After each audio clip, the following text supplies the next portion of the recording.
So, this is our 20th class on the textbook of A Course in Miracles. We are up to chapter 17 today, which means that we are now just a little beyond halfway through the entire book. 17 is a little bit lighter than some of the others, but not a lot lighter. I think, as you can see, that Helen just keeps getting better and better in terms of the writing, though. It's more poetic than the first chapters were, and it's progressively that way now. There's actually some sections in chapter 17 that are so beautiful, I want to take some time just to read a few paragraphs later on toward the end. So let's jump in. Let's review a little bit to start. Everybody's got a booklet, I hope. Okay. And by the way, for those folks who are watching, the booklets are available online. You just have to go to our website, which is miraclesmagazine.org, and click on there, and you can print out copies yourself on your own computer. We started talking a little bit about special relationships last time. Today it's called forgiveness and the holy relationship. So we're beginning to change our minds here a little bit and look at another possible way of seeing, actually experiencing a holy relationship. We'll talk more about what that holy relationship is in a moment, which has a lot simply just being free of having what the Course calls a special relationship.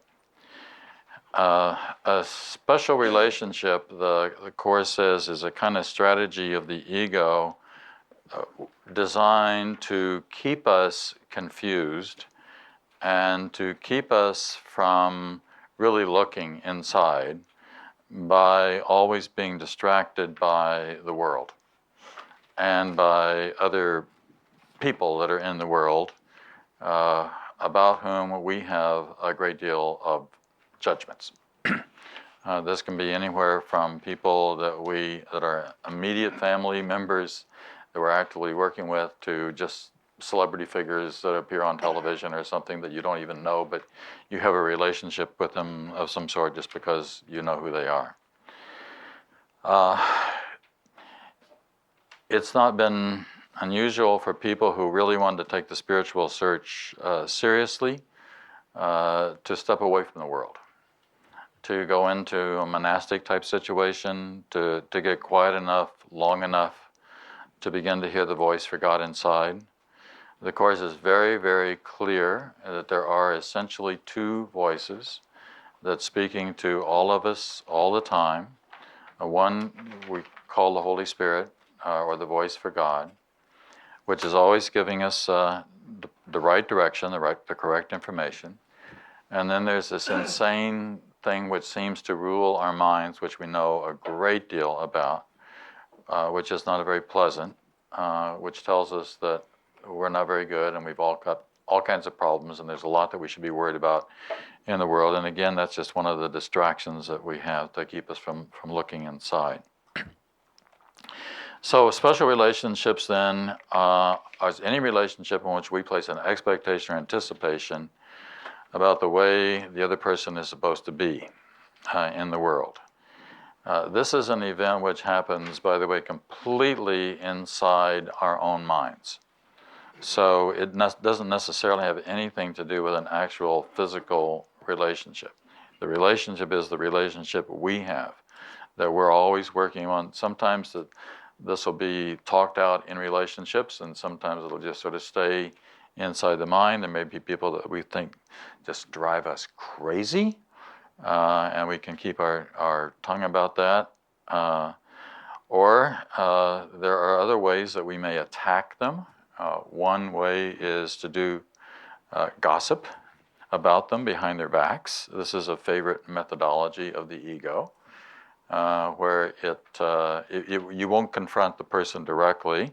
So rather than not confronting them directly, you just tell other people about how you feel about them.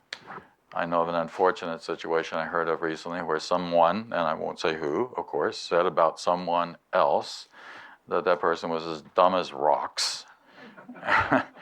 And of course, it got back to that person, right? So that was a very kind of cruel, unkind thing to, especially to have done it in such a way that would get back to that kind of a person. And so the ego is really cruel in that sense. A second possibility is that we tell people exactly how we feel, which is really how the ego feels, which is not very kind. Now, at the same time, we have a very delicate balance here because let's say that you're working in human resources, or you're an employer, or you're a teacher, or a counselor, or you're in a position where your job is to evaluate and to offer criticisms or to offer critiques of, say, how someone else is performing. Then you have to do that with a great deal of love and understanding, and to do it in such a way that you're not attacking them, because attacking them is just going to turn them off, and it's not going to be really helpful. So Ken once said that one of the most difficult things that a Course in Miracles student can learn is how to be able to disagree with somebody else without it being an attack. And that indeed is a difficult thing to learn, how to disagree without it being, and now you can do it, especially if you're dealing with the right people and you're doing it in the right kind of a way. Right? When I was in college, I was a varsity debater, so we had to learn how to be able to engage in what we call argumentation, but not of the belittling kind, but to try to reason things out to get to the point where we could really come to the best conclusion that we could come to. Then a third possibility, of course, is that we are really insane and we actually physically attack the people, that we attack the bodies of those that we have something against, which will possibly put you in jail. Unless, of course, you're a soldier in the war, which somebody is saying you have the right to do this sort of. Christian mentioned to me while we were out in the hall a while ago, the line that I've said several times before, that this is an insane world, and we should never underestimate the extent of its insanity. It really is an insane world. I just checked, 203 million people were killed during the 20th century in wars, for which we seem to find there was a justification for all that. 203 million is the size of the United States in the year 1968. That's a heck of a lot of people that got killed, either collaterally or as a soldier or someone who was directly involved in the war itself. So the title of this chapter, as I said, is Forgiveness and the Holy Relationship, and we're going to be trying to learn a little bit more about what forgiveness means. Let's go to page 2. Ken, when I say Ken, by the way, in case anybody doesn't know, I mean Ken Wapnick, who was really the leading spokesman for A Course in Miracles, and certainly my teacher, the one who more than anyone helped me understand what this is all about. Ken once said that he thought a good subtitle for this particular chapter would be Point, Counterpoint. Some of you may know Aldous Huxley's book, Point, Counterpoint, from the 1920s, which was about the sexual mores of the early 20th century England, put into a dialogue format between people, which really was designed to show how silly some of the sexual mores of that era was in that particular place. And there's one particular sentence in there, in this chapter, that kind of shows this point, counterpoint. So point, counterpoint is this kind of back and forth, as we would have in a debate, or as we would have in a chess game, right? But it highlights, and it's a good way for us to understand some of the basic metaphysics, actually, of A Course in Miracles. And I want to read you first a passage from chapter 17, and then go into that sentence that you have there on page 2. And let me just find the quote I wanted to use. It says, every special relationship you have made has, as its fundamental purpose, the aim of occupying your mind so completely that you will not hear the call for truth. So that's what happens. We become obsessed with our special relationships. We become obsessed with them so much that we're thinking about them all the time. They keep us from sleeping at night. These are often related to the guilt feelings that we have in relationship with other people, or how we think other people should be changing themselves, or how we need to change in relationship to other people. But this is really the stratagem which keeps us distracted. And now the sentence, which really is the sentence which shows this kind of back and forth play. It says, in a sense, the special relationship was the ego's answer to the creation of the Holy Spirit, who was God's answer to the separation. So now here's the point, counterpoint. I've got 7 points we're going to go through. This is kind of how the process works. So in the beginning, God. In the beginning, all we have is God. Invisible, love, if you will, or truth. Mind would be another word. A really important distinction in the Course is between mind and physicality, mind and the world, all right? And in terms of the Course, mind is the real thing. Mind is the only thing which is really real. Everything else is subject to change. Heaven is not a place that is subject to change.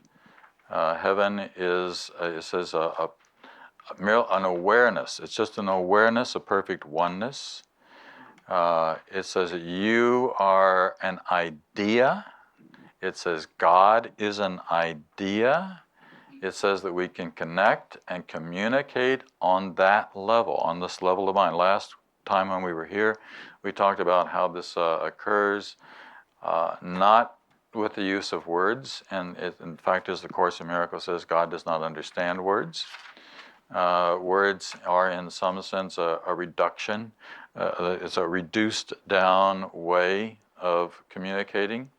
It's something that happens in our physically as written words, or physically also as a sound vibration. We're really talking about, I've said many times in the past, what the Course calls the thinking of the universe. Thinking of the universe does not involve words. Okay, we're not working on a word level. We're working on however, on a knowledge level. When I say knowledge, so it's a matter of knowing, but it's also a matter of knowing that you can't put into words. But we need the words. We need the words in the meantime as a tool, as a mechanism. We need the words until we can graduate beyond the words, right? And then we have the kind of a pure communication, or pure mind, if you will, that's going on that level, right? And we all know about this. We all suspect it. We all sense that it's true. We all see this level of mind that's being reflected in the world, in synchronistic events, and just thinking the same thoughts as somebody else is thinking. My wife and I will often say the same thing at the same time together, which shows you that, after you're around somebody for a long enough period of time, you kind of get into sync in such a way that you're just sort of automatically thinking the same kind of a thing at the same time, and then it kind of comes out in words. And we always put the fingers, when we say the same thing at the same time, So in the beginning, all there is words. All there is God with words. Words is, well, that's the next point, actually. The next point is that there is a word, right? There's what we call the Big Bang, right? So all of a sudden, when we talk about the Big Bang, what it really means is that there is an outside. So we had no outside. Now all of a sudden there's an outside. There's something external. There's something which is material. There's something which does change and fluctuate. There is space and there is time. And we're very caught in space and time. In fact, we think that that's what's real, and the Course in Miracles is saying, I know it looks a lot like what's real, but it's not. And the best analogy for that is that when we dream at night, it looks as though the events that are occurring within the dream are actually occurring. As a matter of fact, when we're dreaming, we do not think that these events are not occurring. We think that they are occurring. We have anxiety. I had a dream a couple nights ago that my computer got smashed, and I was very concerned about it. I woke up the next morning, I wonder if that's insured. You probably experienced that with the storm, didn't you? She was in the middle of Sandy down on the beach. So those are the kinds of things that would upset us anyhow. But look on the bottom of 2. The Course says, there's nothing outside you. This is a very, very, very important point in terms of understanding the basic metaphysics of the Course. That is what you must ultimately learn. It is the realization that the kingdom of heaven is restored to you. Now, when it says there's nothing outside of you, what it means is that there's nothing outside of your mind. Okay, so there's nothing external to that, even though it doesn't. It looks very much as though there is an outside. But probably the easiest way to think about the fact that there is not an outside is to try to imagine what it would be like if you weren't here. I mean, let's say that you have died and your body has been cremated. So you're not here. Is there an outside if you're not here to see the outside? Now, this has a lot to do with perception and knowledge, which we'll be talking more about in a little bit, all right? So let's also read the quote at the top of page 3. It's hard to understand what the kingdom of heaven is within you really means. This is because it's not understandable to the ego, which interprets it as if something outside is inside. And this does not mean anything. We keep trying to do that. It's hard for us to talk about the mind and not even think that we're talking about something like a brain. But we're not talking about a brain at all. The brain is merely a physical organism which is going to disappear too. The word within is unnecessary. The kingdom of heaven is you. So it's already there inside you, and it can't help but be. So what we're really trying to do when we study the Course is to remember or recognize what's already there, that's the truth that's already there, that we know is there, we at least suspect it's there, which is why you're here. I mean, why you're here is because you're studying this material, and you're studying this material because there's something inside of you that says what's on the outside is not what's real, or this couldn't possibly be reality. The Course, when it talks about heaven, says there are no stores where people buy endless things they do not want and do not need. You know, it's not a matter of buildings. There's no traffic. There's no none of that, because we're really trying to get to a wholly, completely another level of seeing or understanding, where real change can occur. When by the real change I mean when we accept the truth of the reality that there's something which transcends the physical, then we're really moving in the right direction. Says, what else but you did the Creator create? And what else but you is His kingdom?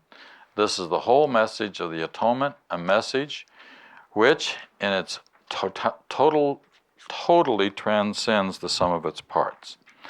So there's nothing, and then all of a sudden there's something. As I said, there's the Big Bang, and it looks like that there's something. The way the Course in Miracles expresses it, it says, that is why atonement centers on the past, which is the source of separation and where it must be undone, for separation must be corrected where it was made. Now it looks like, to read that we're going back to the point of the origin of the thought of insanity. Here, the exact phrase, into eternity where all was one, there crept a tiny mad idea. This is a tiny mad idea. Into eternity where all was one, there crept a tiny mad idea at which the Son of God, that's you, me, that's everyone, remembered not to laugh. So we should have laughed at this silly, ridiculous idea. This is really a silly, ridiculous idea. I mean, it should make you laugh. The idea is that it's possible to think a thought outside of the mind of God. You cannot think a thought outside of the mind of God. But trying to think a thought outside of the mind of God is the very thing which has given rise to this whole world and every aspect of it. Everything which seems to be outside, everything which seems to be external to you. Right? So that's, now we got the point. In the beginning, there's nothing, there's just God, there's just love. Counterpoint is that all of a sudden there's this tiny mad idea and the Big Bang going along with it, which is that everything outside is suddenly there. So the Course now counters with the atonement principle, which says the separation never really happened. As much as it looks like it did, it actually never happened. And I know this is really a stretch for the mind, but there's no reality to this at all. Simple proof of the fact that there's no reality to it is that not only that you will not exist someday, nothing which is external will exist someday. At some point, our sun will explode, and billions of years from now perhaps, but still it will happen, and this planet will disappear. And that happens all throughout what we call the universe, right? Now, let's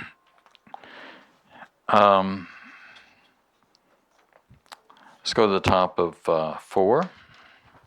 So the ego counters in an attempt to invalidate the principle of the atonement, first by emphasizing the reality of sin, guilt, and fear, and then it projects this insane thought into the world. I mean, what it really says is, and this is by the way, why sometimes fundamentalist Christians in particular say the Course couldn't possibly be true, because the Course says there's no sin, and the minute you say that there's no sin, then well, of course there's sin. Just look around. I mean, the world is full of sinful things that are going on, externally speaking. Just look at all the cruelty in the world, right? This is like saying, is this not proof of the fact that I, the ego, exists? Right? And look at all the pain, look at all the suffering, look at all the anguish that's going on. This must be real. Of course, Miracles is saying, no, it's not. Ultimately, that's a very important word. Ultimately, there's no truth in this at all. So now we counterpoint. So the Holy Spirit counters with a holy relationship, which proclaims the reality of love and the eradication of fear. So a holy relationship is the expression of the holy instant in the world. And we talked already about the holy instant a couple of sessions back, and the holy instant is like one of these wonderful mystical moments in which we see the truth, in which we see reality, in which we have this assurance that everything is fine, that God really is in charge. We know this, we know it so completely that we can rest in the assurance that love is real, God is real, truth is real. We know it. For whatever reason, we slip into it. I mean, you can know it just because you meditate. You can know it because you read this text and you begin to get it. You begin to hear it. You begin to see it.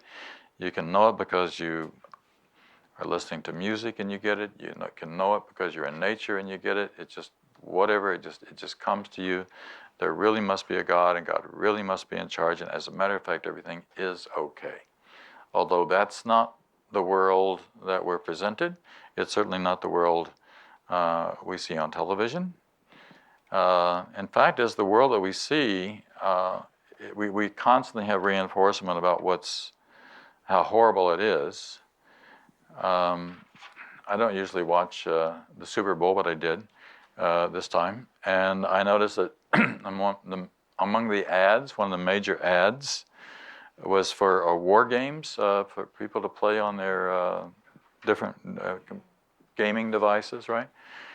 My wife and I went to a movie, The Theory of Everything, over the course of Christmas, which was really kind of fun.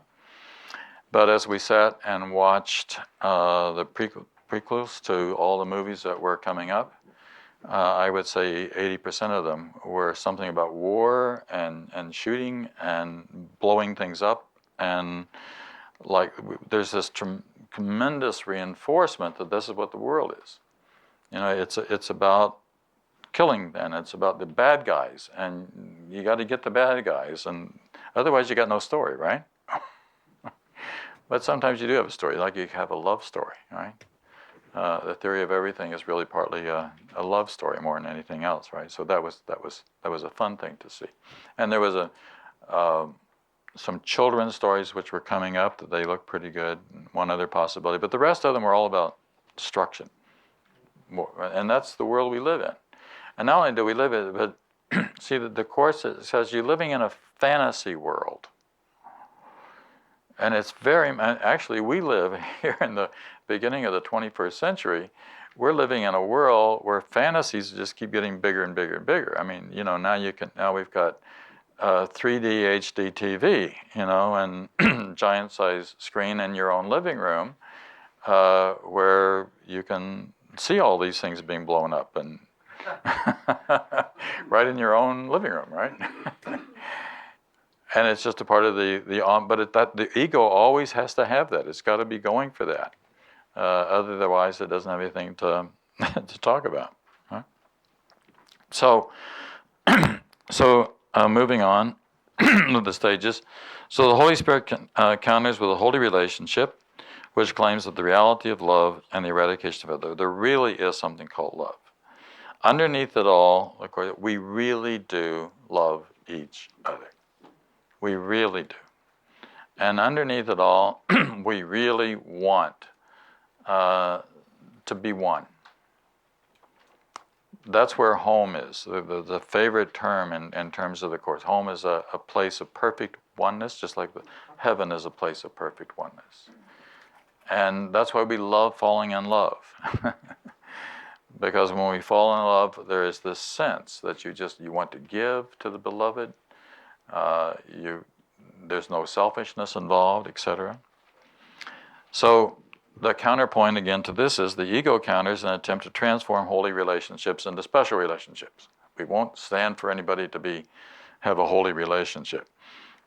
And we see this happen a lot in terms of, well, let's take romantic love, for example.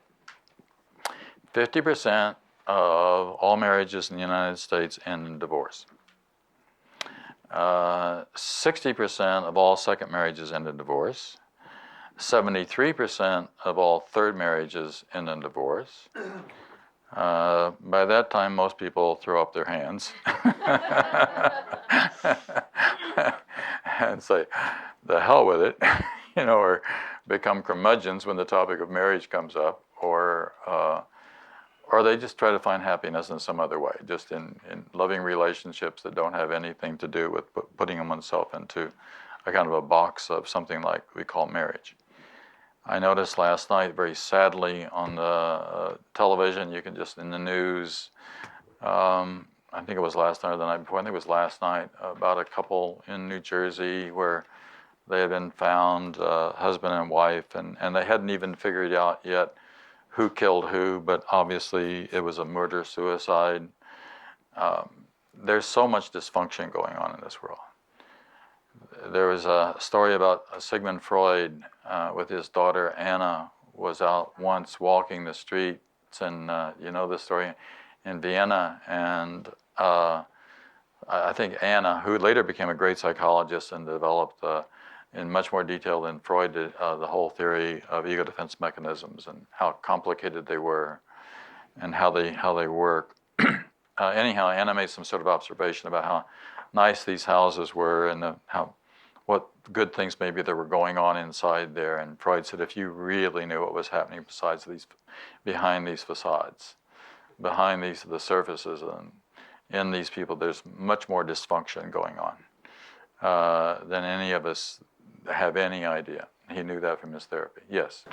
I'm just curious, because I'm a mother, and I totally relate to the statistics as far as romantic relationships, but I feel like being a mother comes so naturally or being a parent comes so naturally to us all, and I don't see those relationships really ending in having the statistics that a romantic relationship has. So why is it so easy to love a child? Like, it's so natural and easy, and like it's just, you don't really get upset or disappointed. Like, my child can vomit on me, and I want her to vomit more. And it's like she can do no wrong. So right. Why is that so easy?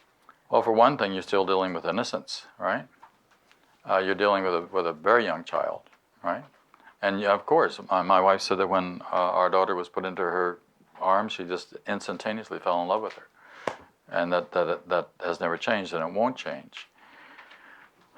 But we still know that relationships can get very complicated, especially as we begin to move into, as we get older, and the will begins to assert itself.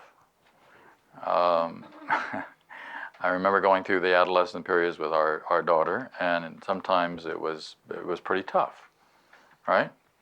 So we have to, if you're mature enough, you can handle it. If you're approaching this with a holy relationship in mind, if you're forgiving and you keep that loving thing going, you'll be okay. That's the task. That's the job to do. But that doesn't always work. You know it doesn't work. We develop what we call very special relationships with our parents. By special relationships, I mean that they have expectations and anticipations about who we're supposed to be. If we fail to meet their expectations or anticipations, then that all can change. It doesn't have to. You're a very loving mom, I'm sure, and that'll probably continue for you. But look at the world. There's a lot more dysfunction going on than happy, functioning families out there. Okay? We want to get to the point where it doesn't matter what other people do. My wife said that when it came again to raising our daughter, the line from the Course, she's not a student of the Course in Miracles, but the one line from the Course that was most helpful to her was, and I've quoted it here before, let him be what he is, seek not to make of love an enemy. Let her be who she is. Let it, the situation, be what it is.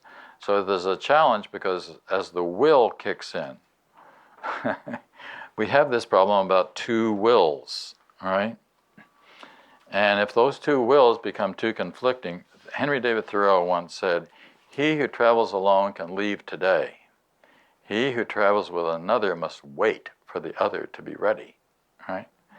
So what he meant was, whenever we got two wills, and that literally happened to me many years ago when I was traveling in Europe. A friend of mine and I, just after we'd finished our master's degree, we went to Europe and we were traveling. We decided we would go different ways. And we would meet again at the end of the journey and come home together. And that worked out perfectly to do it that way because there was always this whole thing about, and when you're in a marriage, there's you've got a lot of giving, a lot of letting go, a lot of letting things be what they are. If we get too manipulative, or if one person gets too manipulative, we try to change things too much, then we're going to find ourselves in trouble.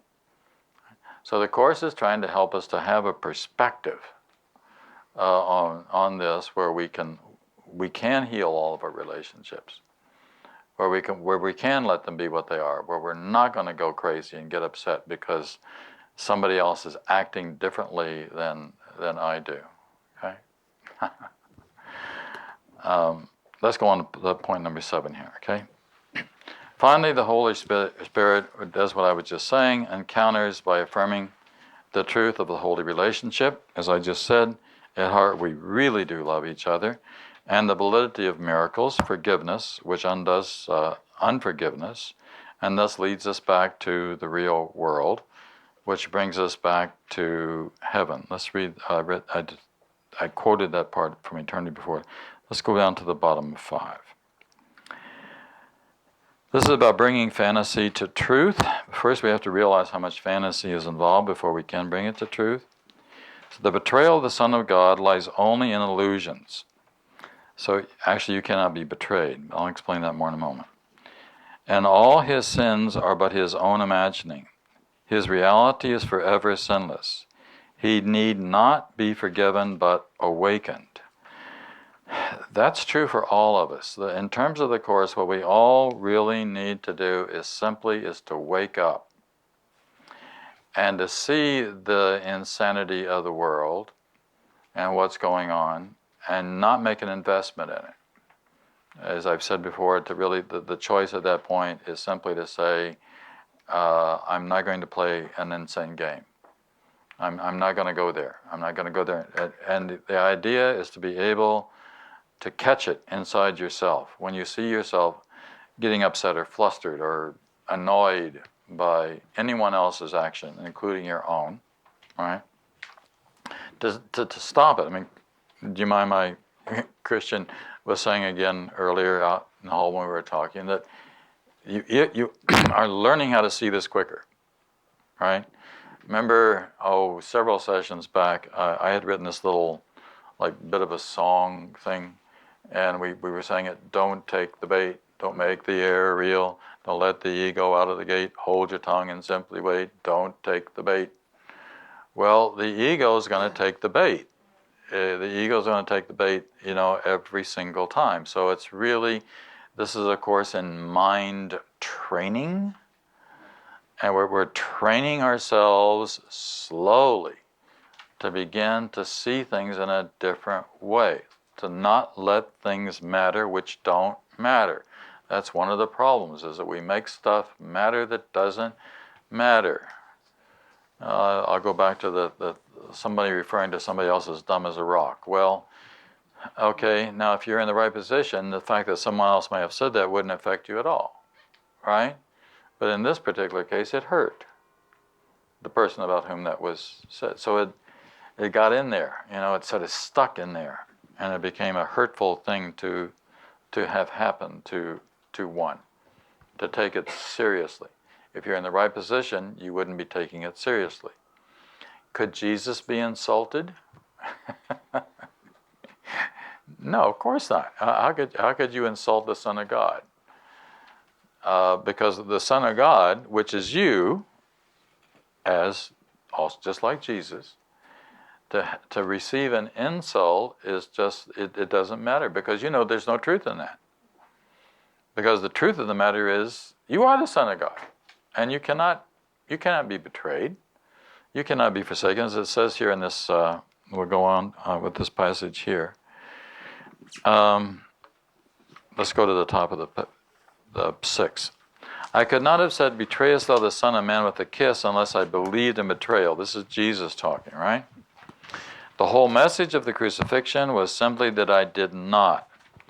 Judas was my brother and a son of God, as much a part of the sonship as myself.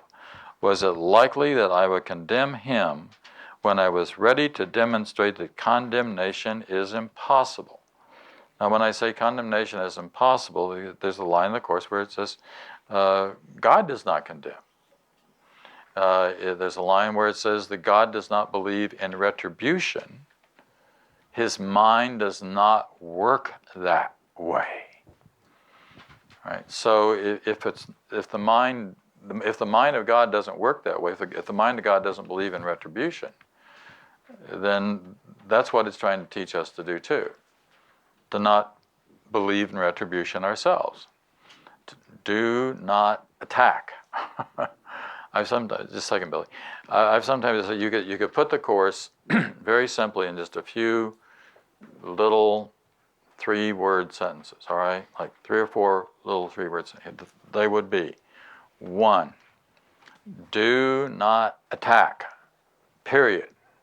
Attack is always a mistake. Always, always, always, always a mistake, whether it's verbal, especially if it's, clearly it's physically is a mistake, but also verbally it's a mistake.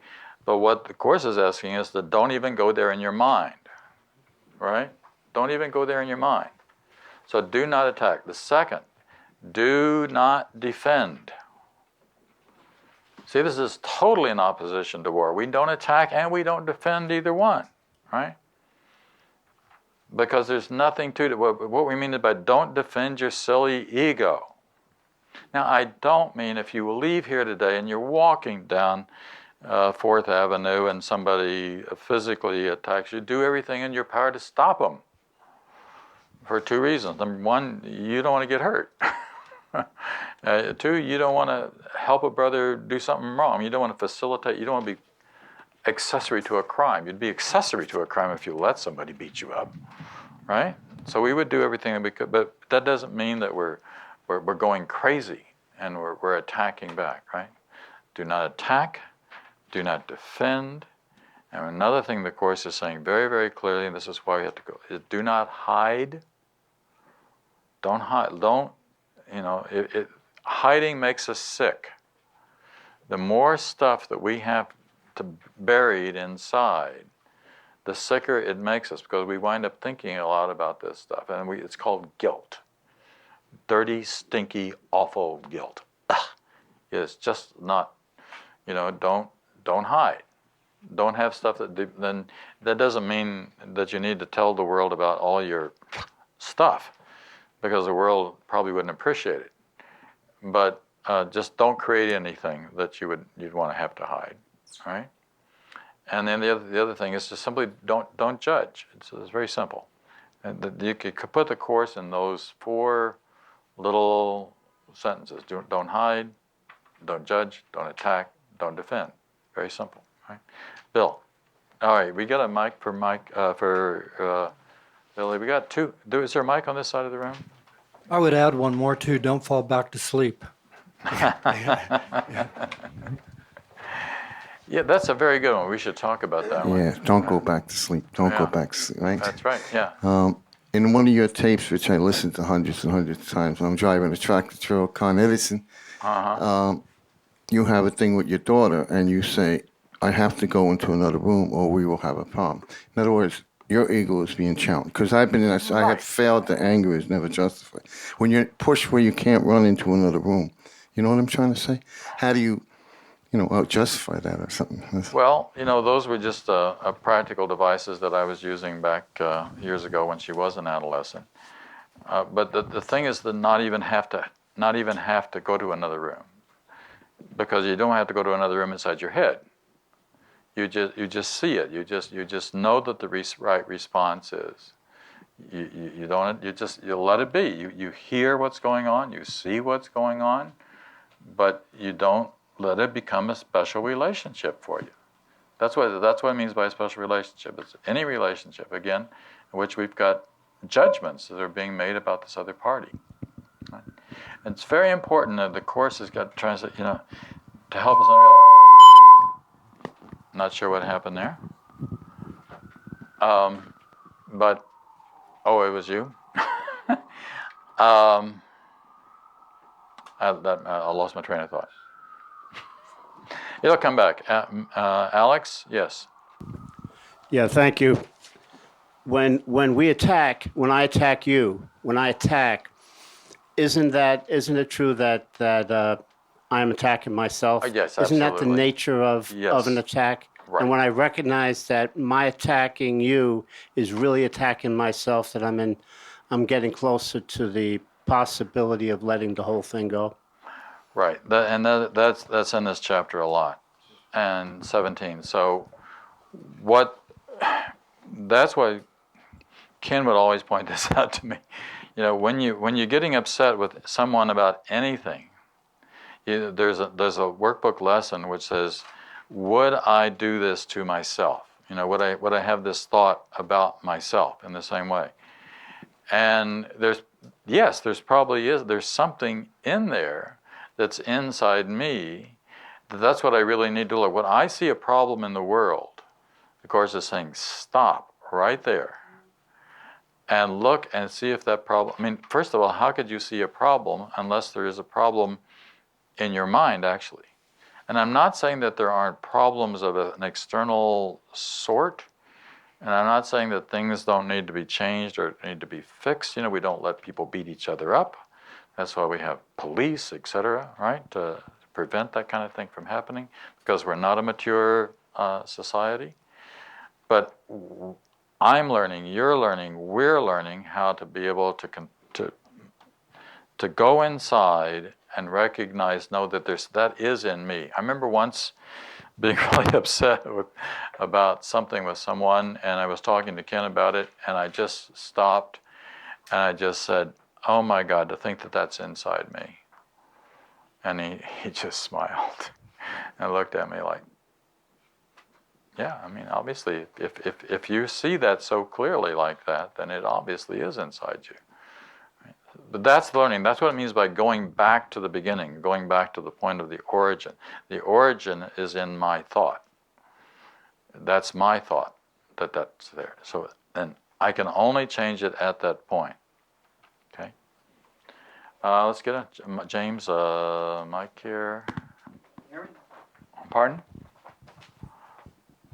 Hi, in the 80s, actually late 70s, 80s, there was a guy who used to drag a piano to Washington Square Park. His name was Clarabelle. I've seen him. Seen him. He's an incredible guy. Yeah. And he was like a mystical guy for me. He was a little out there and everything like that. But I used to listen to his stories and everything. And one time, he was really spiritual, and he was in an exalted state. And a bunch of young thug kids wanted to beat him up. Oh, dear. And he was so exalted. But he was so exalted in the state of not seeing right through them and not believing that they could beat him up. They kept punching him and hitting him, and he would wobble and laugh, and it didn't affect him at all. And he kind of just went through the whole thing. You know what I mean? Laughing at them. And the more he laughed at them, the more frustrated they got, till they just got embarrassed or just overwhelmed by their inability to inflict any pain on him. And because he didn't believe they could. He never gave it away to them for that. And people go through those experiences. Right. And he was giddy with laughter. I mean, that's where he was, because that was his point of view, his belief. Right. Yeah, I've seen that guy. Well, that's, in terms of the Course in Miracles, that's what Jesus is doing on the cross.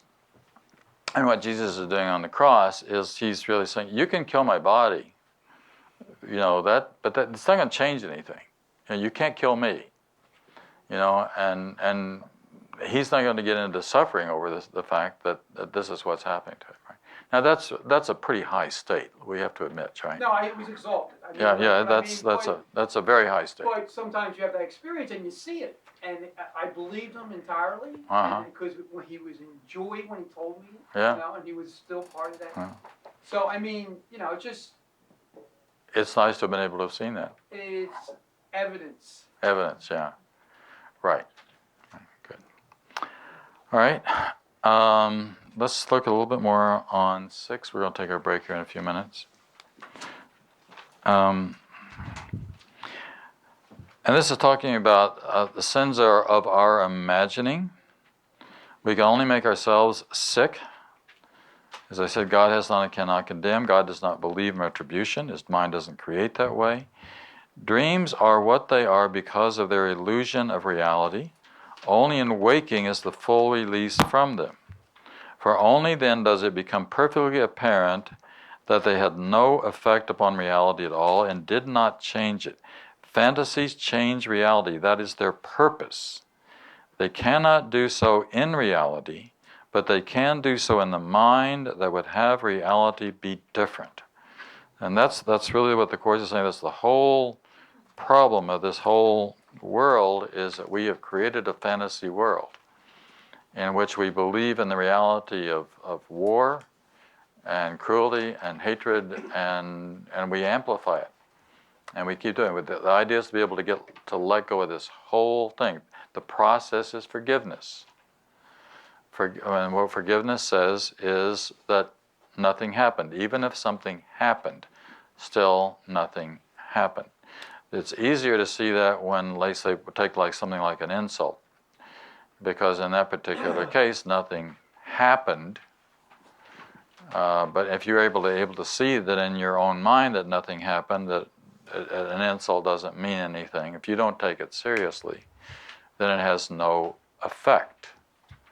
The question is whether your illustration, James, is really quite an advanced illustration of this not having any effect. And it comes with instructions. Do not try this at home. Do not try this at home. I would just say Actually, right. I mean, I didn't, but I always remember.